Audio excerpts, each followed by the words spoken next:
What's up, peoples? All right, let's talk. Our loss, right? Her mid. All right. So yesterday, right? Doing some construction site cleaning, right?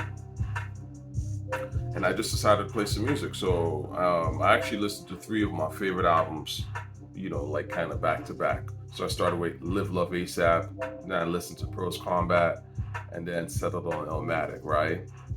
Actually, the day started musically in terms of Tonight Tonight. For some reason, uh, it just came to my mind. I was just like, certain songs I hadn't heard in a little while, and I was just thinking about that.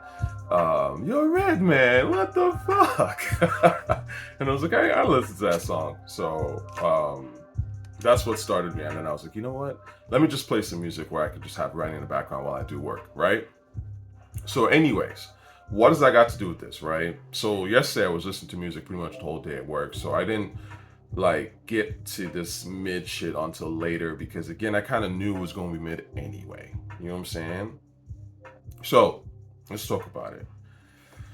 Her loss. Well, first of all, man, the reason I brought up those albums was to say that unfortunately I think it colored my listening of her loss. Not really, but in the sense of obviously, like, after you listen to some classics and then you start listening to something like her loss, right away you're hit with how mediocre the shit is, right? And how lazy it is in comparison. You're just like, man, like, come on, man. You know what I'm saying? Especially, when you take a look at Prose Combat and Illmatic, right? Because one of the things that, and I'm sidebarring here, but one of the things I kind of realized with Live Love ASAP as I was listening to it, and I've heard it, thousands of times. Great album, fantastic album, classic. I stand by that. But I do think to a certain degree, it's a lower tier, slightly lower tier classic than like an Illmatic. And the reason for that is just plain and simple. It's like the lyrics, the rhymes. You know what I'm saying? Like the songs on Live Love ASAP are fantastic, right? You've got great beats. The beats really stand out about that project, obviously. And then Rocky has a dope flow, right? Passionate flow. So that's what really makes that project stick. But like I've always said before, Rocky isn't saying a lot that makes you like when you're revisiting songs where you don't have there's not a certain rhyme that you just like while the song's playing that makes you want to respit it, really. You know what I'm saying? Like, every now and then there are some, right? It's some shit you never hear of. Only thing bigger than my ego is my mirror, right? But it's kind of too and far and few between, if you ask me.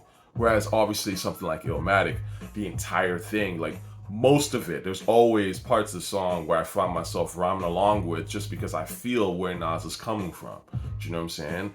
And that's why, to a certain degree, obviously, Illmatic is a better album than Live Love ASAP. The other thing I noticed about Live Love ASAP is that Live Love ASAP, those songs are really short in comparison when you really start to think about it. Like something like Demons, for example, just has like one verse. You know what I'm saying? What's Up has two verses, but they're kind of short. You know what I'm saying? Like, whereas like in Illmatic, even though Illmatic has like 8 or 9 tracks or something like that, they're all like fairly like you can enjoy the song for longer. You know what I'm saying? And then that's another thing, right? There's more work involved in crafting a 3-minute brilliant song where you're the only person rapping the entire time, as opposed to like a 1.5 minute song or a 2-minute song. Does that make sense? Anyway, so anyways, not to take anything away from Live Love ASAP, it's still a phenomenal fucking album. But this is just something that was going through my mind yesterday. And now we talk about her loss, which I only did a one-time listen. I'm never going to go back to this. I'm going to be honest with you. Because again, I've been listening to rap so long, I can just tell when something is dope or when it stands out. And I don't think really anything here stood out. Rich Flex was, I think, probably one of the better songs on here. But again, I won't come back to this. Major Distribution, don't care about the song. I don't remember anything about it. On BS, don't remember anything about this. I was excited to see Oz's name there because Oz did Tootsie Slide, which I still think is, one of Drake's best songs, period. And came out, fairly recently within the last 2 years. I thought it was the best kind of COVID-ish type of song, So I was hoping that you know, he would deliver on the beat, but didn't really work for me. Back Outside Boys, I don't remember this. I just remember the beats feeling really kind of like not as energetic, you know what I mean? And again, why do I like Drake and why do I like 21 Savage? Like, they have these, like, you know, not saying that they're jumping out the window energetic, but they have this thing about them that makes you go, like, oh, that's dope. You know what I'm saying? It's like a, there is an energy there. And sometimes it's even understated, but it's a creative energy. And I just feel like out here, they were just playing around, you know? Privileged Rappers. Spin About You, right? That was trash. Hours in Silence, I liked how it started. Yeah, I liked how it started, and then it just kind of went off into the deep end, like almost on like 0 to 100. Like it just, you know, went into this like singing thing. So that kind of ruined the listen for me.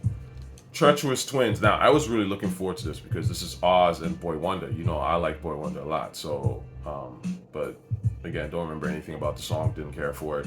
Circle Loco, didn't care. Pussy in Millions was boring. In fact, I skipped. I think I didn't listen to the full track. So when I was going back, I was like, oh, featuring Travis Scott. I was like, I don't even remember listening to Travis Scott, and I'm not gonna go back and listen to it. See, someone's gonna look at this and go like, Tochi, how can you judge an album you know, a song that you didn't even listen to? Well, because it sucks. I listened to some of it. I already know how lazy it is. Not everything requires like, you know, deep analysis, man. If it's lazy, it's lazy. Do you know what I'm saying? Like, I'm old enough to figure out when some shit sounds lazy, it's just not gonna work. You know what I'm saying? Like, especially, it's not like these guys, in my opinion, are putting their heart and soul or trying to put their heart and soul into these fucking songs and shit. It literally sounds like someone had a beat and they were like, okay, let's just kind of do this. It was the first thing that came to mind and they recorded it. So it's lazy. And like, if it's lazy, you know what I mean? Like, you garbage in, garbage out, right?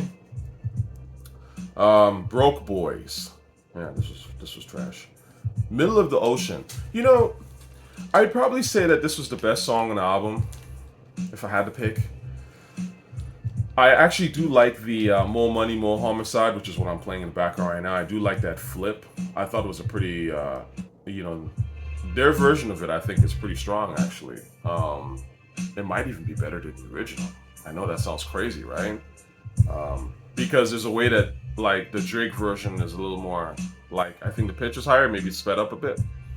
I think I might even like the Drake instrumental more. So, anyway.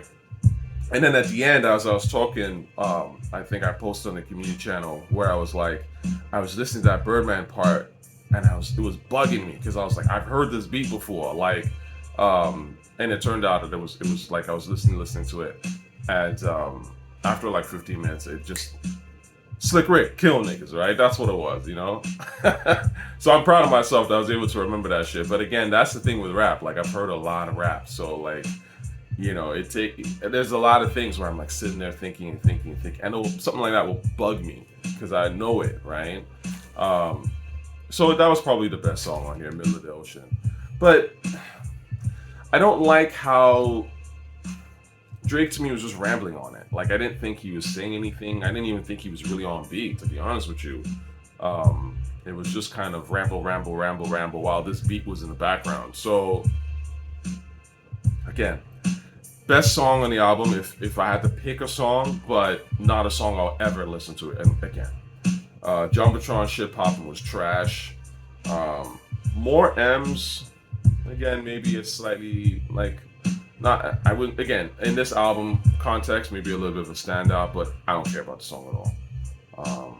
I think Metro, I'm really shocked in a way about just how boring Metro has become, man, because I don't know. I never understand how, like, you're someone like Metro who's been making great stuff for a while now, and had a great run, and then it's just all this shit is weak afterwards, right? I always wonder what that's about. Anyway, 3 a.m. on Glenwood, don't remember, and I guess it's fuck me. You know, the other thing I wanted to really talk about very briefly is how, like, the Takeoff death, right? Part 3, right? But But something that I think the new generation has to understand is that, as I've said, you really do get the energy you put out is what you get in return a lot of the times in life. Sometimes it's not always a one-to-one correlation. But the point of the matter is that, like, if you do dumb shit, right, you're probably gonna get dumb shit in return. If you are disrespectful to people, you're probably gonna get that in return. Do you know what I'm saying? And I want to be clear here, because I do think that a lot of times people have gone away with making these songs that are like mad depressing, garish, Like, for example, let's look at this cover of Her Loss, right? This shit is goofy. It's a bad cover, right? Like, right away, it's a disturbing kind of album cover. There's no real beauty in it. It's just kind of, I don't know how to describe it, man. But it's like, what you're getting listening to this shit. You know what I'm saying? Like, you're gonna listen to some bullshit, right? Like, it's not even, I don't know how to describe it. It's not gaudy necessarily, but it's not extravagant. But there is this sort of ugliness to that cover that really, like, goes through the rest of that entire album. You know what I'm saying? And, when Drake and these guys are ramming about broke boys, broke bitches, blah, blah, right? All that self-hating shit. I've said this maybe before, but I think it's really important to realize that these guys are really rapping about themselves. You know what I'm saying? Like, and that's, to me, I think the shocking and sad part about this rap shit, right? Is that when you think about it, right? A lot of times when these guys are just doing this shit, like, subconsciously they're rapping about themselves. They're rapping about how broke they or their friends are, right? How lame they or their girls are, right?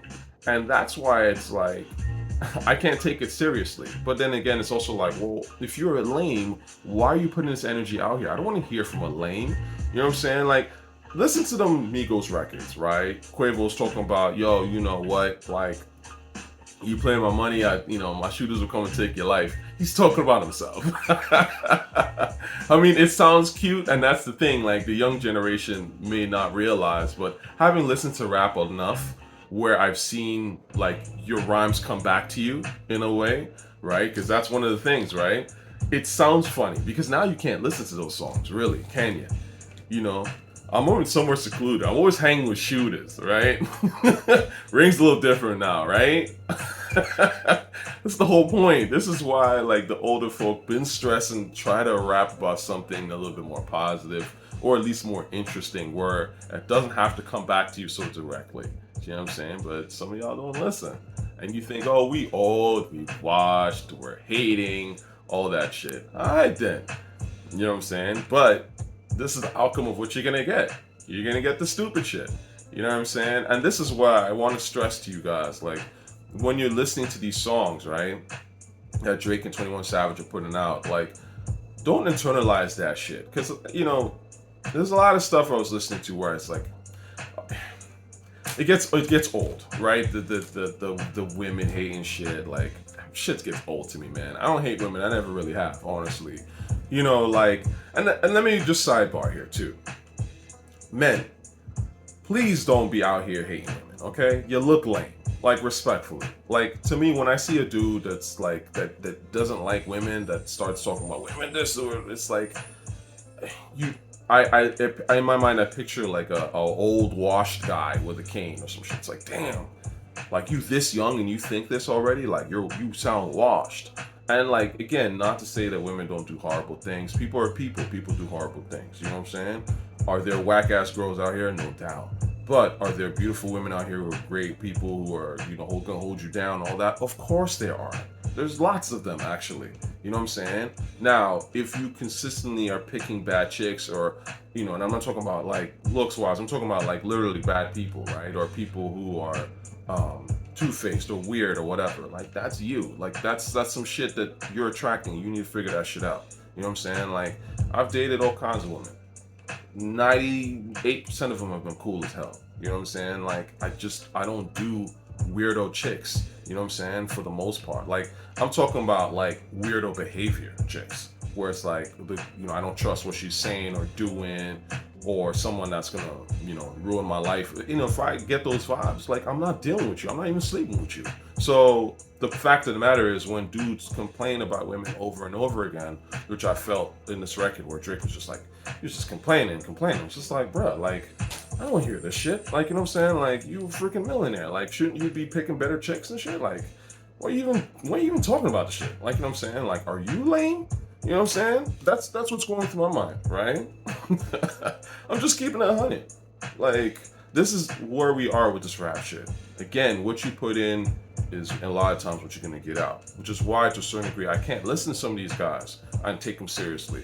I said this about Nicki Minaj, when Nicki Minaj was going in about stupid hoes and all these bitches is my sons. In my opinion, she's rapping about herself. She's putting her self-hate out there. And the point is, if you don't put your self-hate out there, like, it's gonna damage other people, because other people are, you know, it's life's hard enough as it is. Like, I don't need your self-hate. You know what I'm saying? Because now you're just gonna, like, kind of try and influence and create mine, if that makes sense. And I'm not trying to hear that shit. You know what I'm saying? Like, at least, like, put a dope beat behind that shit. You know what I'm saying? Some dope rhymes, like, you know what I'm saying? So at least I can take in a little bit more than just straight up self-hate. You know what I'm saying? Like, damn, man.